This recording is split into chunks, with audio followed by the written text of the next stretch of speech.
Ladies and gentlemen, welcome back to Building Championship Mindsets, the podcast. This is your host, Dr. Amber Selking, where we are in season 12 entitled A Decade of Greatness.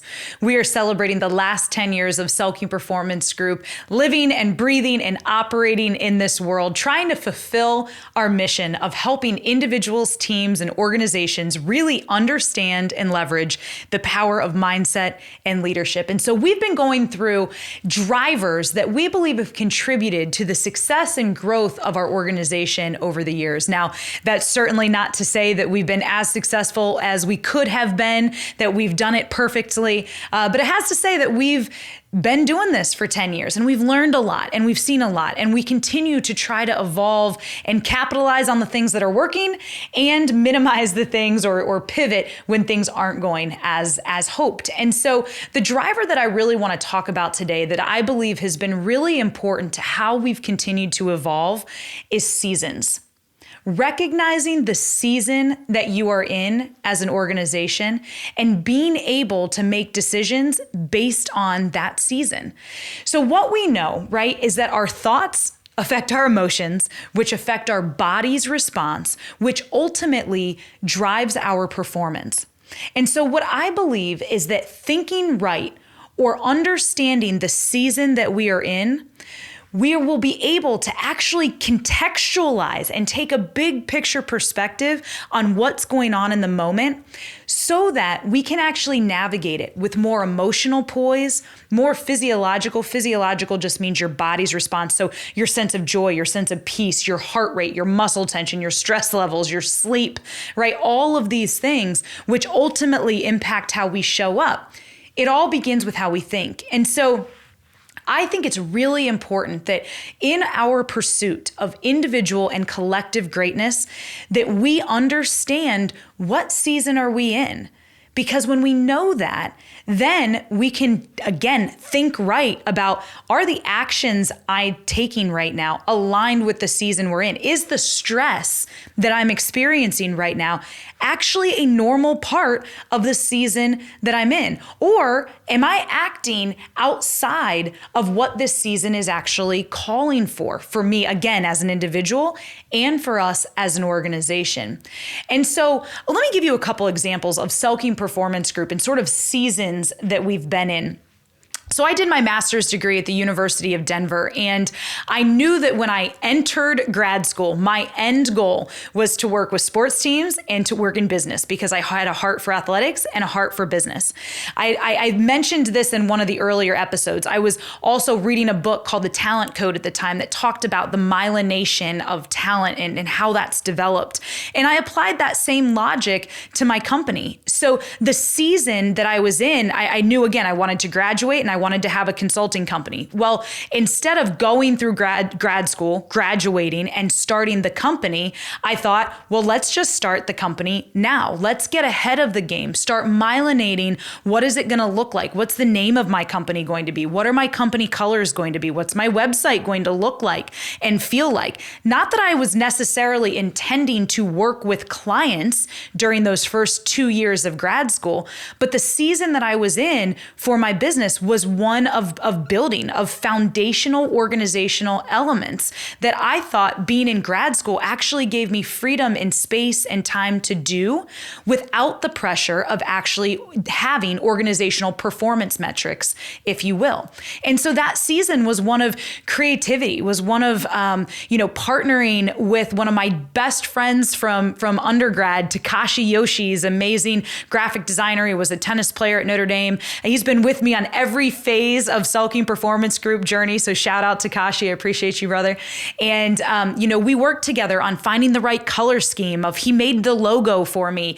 He built my website. And so that season was really important to forging what was the identity of Selking Performance Group going to be? What mattered most? What did I feel called to do in my mind and in my heart? And how could I articulate and express that? That was the season that SPG was in at the time. Fast forward a couple years, I was working with several teams and organizations and had a full-time job as an executive with Lippert, right? And so, but I was still getting a lot of requests from people to do one-on-one performance coaching with and mental performance coaching. And I realized, man, I don't have the bandwidth to do one-on-one coaching any longer. The time that I spent, I would be at Lippert all day, and then I'd go to football practice at Notre Dame every night and was on the sideline every weekend and traveling. And so while I love doing that one-on-one work, I really didn't have the bandwidth, and the ROI didn't necessarily make sense. And I don't only mean return on investment from a financial standpoint, but I mean a return on impact standpoint. Where can me and my gifts best be used to have the biggest return on impact? And I really believed that, one, that was through corporate speaking. I still believe that. So, doing keynotes for all different types of businesses, sizes, industries, being able to share this message of the power of mindset and leadership, and really help individuals inside of big companies think differently about how they show up every day to their company mission. So that's something that I believe I really need to invest my time in. And then the big organizations or teams that I've been serving as a high performance consultant. And so those one-on-ones, although I believe are so important, didn't fit right at that point. And so I had to think about, what's this season of Selking Performance Group going to look like? What does it need to look like? And that's what really catalyzed the building out of our performance team. And so now if you go to our website, selkingperformance.com, you can click on the team tab, and you can see the amazing men and women that are a part of Selking Performance Group. We have mental performance coaches that are located all over the country that do work virtually with one-on-one clients in youth athletes, professional athletes, college athletes. We have leadership and business coaches that can help individuals at different stages of their leadership and business careers. We have a performance nutritionist on staff, because that's a critical part of performance. We have a licensed clinical psychologist who's also there to help those that have more clinical-based needs that we need to support on their high performance journey. And then we have a couple key strategic advisors that just continue to keep us anchored and growing in the direction that we need to go. And so the season, right, that we're sort of in right now is this team, amazing group that gets to do different types of work and continue to spread that message of mindset and leadership. So think about your own life. That's sort of an organizational example, but think about your personal life. I know for us personally, my husband and I, we've identified that the last couple years, we've been in what we've just called simply a season of work, where, we don't have kids yet. We hope that that's in our future and are excited for that. And yet right now we don't. And so we're in this sort of phase of our early 30s where we've got high impact from a business standpoint, that we've both agreed and aligned on, hey, this is going to be a season of work. So that means that later hours might happen. One might be making dinner while the other's getting home later, and vice versa. And so we've really been in open communication around what this season is. The challenge with seasons, I will tell you, is that sometimes you try to stay in a season longer than the season entails. So we could be in this season of work, right? And all of a sudden turn around in 10 years and be like, we're still just working a ton, but technically this isn't the season that we need to be in right now. So he and I actually check base frequently on, are we still in this season? Do these hours still make sense? Are you okay? Am I okay? Are we okay? Are we communicating well? Is there anything that I could be doing to love you better, to make sure that our relationship is still a priority? Because at the end of the day, we would both agree, he is my number one. Our marriage is most important above anything else that we might be doing in the world, which is awesome, which is fun, which is impacting other people's lives. Cool. At the end of the day, none of that matters to me if my relationship with my husband isn't on point. And so we talk openly about these things to make sure that we're managing the season right. And so it also allows you to understand when seasons shift and to be okay with some of the changes that might need to naturally happen Because you're in a different season. And think about, now for those of you that live in warm climates 100% of the time, God bless you. But here in Northern Indiana, we get all 4 seasons very, very drastically often.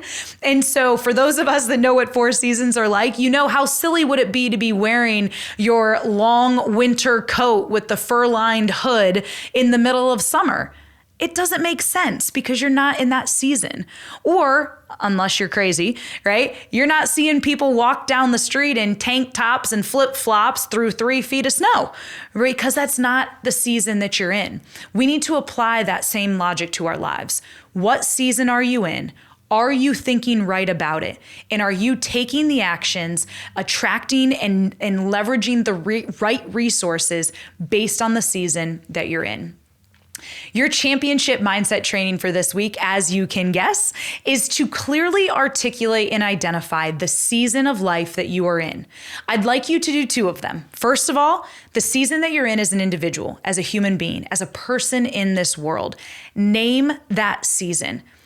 Because of the season that you're in, what actions should you be taking and what actions shouldn't you be taking to align with the season that you believe you're in personally? And then I want you to do the same professionally. What season are you in as an organization, and what things need to be happening inside of your business to align with that season so that you can continue to navigate it well and then transition into the next season when that time comes? Thank you so much for tuning in. We've got so many awesome resources that we would love to share with you. You can find them all on our website, www.selkingperformance.com. If that interested you when I mentioned earlier about corporate keynote speaking or one-on-one performance coaching, please reach out to me directly, Dr. Selking at selkingperformance.com, so we can talk through and get you positioned to use some of our resources to help your team or organization tap into the power of mindset and leadership and really unleash that performance excellence. Follow us on all the social media platforms. We're on Twitter and Instagram at Champ Mindsets, on LinkedIn and Facebook at Selking Performance Group, and you can find us on TikTok as well. Thank you so much for tuning in. You've been listening to Building Championship Mindsets, the podcast. This is your host, Dr. Amber Selking, and from the locker room to the boardroom, I just want to challenge you to continue building your championship mindset.